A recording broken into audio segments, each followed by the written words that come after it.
কুমিল্লায় আলোচিত অটোরিকশা চালক পরাণ হত্যাকাণ্ডের মূল হোতাসহ অটোরিকশা ছিনতাইকারী চক্রের ৫ সদস্যকে গ্রেফতার করেছে পুলিশ।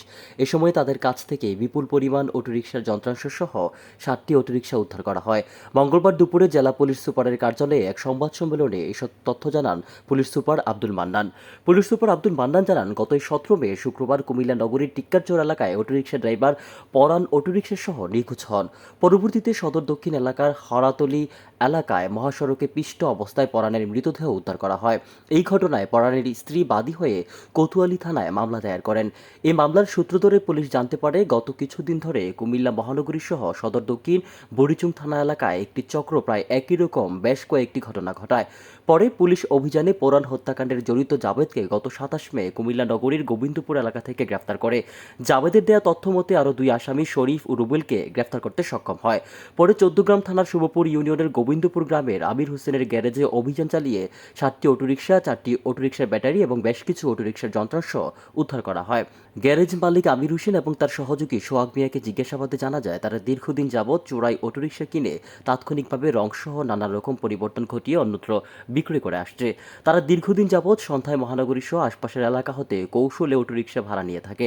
এক পর্যায়ে সুকৌশল অটোরিকশা ড্রাইভারকে বিশেষ উপায়ে তৈরি চেতনানাশক মিশ্রিত বিস্কুট, কোমল পানীয় খাইয়ে মহাসড়কে ড্রাইভারকে ফেলে রেখে অটোরিকশাটি নিয়ে যায়। এক্ষেত্রে চেতনাহীন ড্রাইভার মহাসড়কে ভারী যানবাহনে পিষ্ট হয়ে মৃত্যুবরণ করে।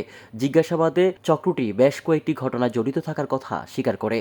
এ সময় সংবাদ সম্মেলনে আরও উপস্থিত ছিলেন অতিরিক্ত police super Khandaker Ashfaquzzaman, Comilla Kotwali model থানার officer in charge Firoz Hossain, Sadar circle Kamran Hossain, জেলা গোয়েন্দা পুলিশের অফিসার ইনচার্জ রাজেশ বড়ুয়া সহ আরও অনেকে। জাভেদকে আমরা গ্রেপ্তার করি শহরের এই গোবিন্দপুর এলাকা থেকে। গ্রেপ্তার করার পরে ব্যাপক জিজ্ঞাসাবাদের পরে সে ঘটনাটা স্বীকার করে যে ইয়েস, যে এরকম একটা অটো আমরা ছিনতাই করেছি। ছিনতাই করার সময় অটো ড্রাইভারকে নেশাজাত জিনিস খাইয়ে হাইওয়ের পাশে রেখে দেওয়া হয়েছে। এবং তাকে জিজ্ঞাসাবাদ করে আমরা আর একটা চরিত্র পাই, শরীফ। তাকে গ্রেপ্তার করা হয়, কারণ সে বলে যে এই সিএনজিটা শরীফের মাধ্যমে সে জাভেদ সেল করেছে। শরীফকে জিজ্ঞাসাবাদ করার পরে আমরা গ্যারেজের সন্ধান পাই।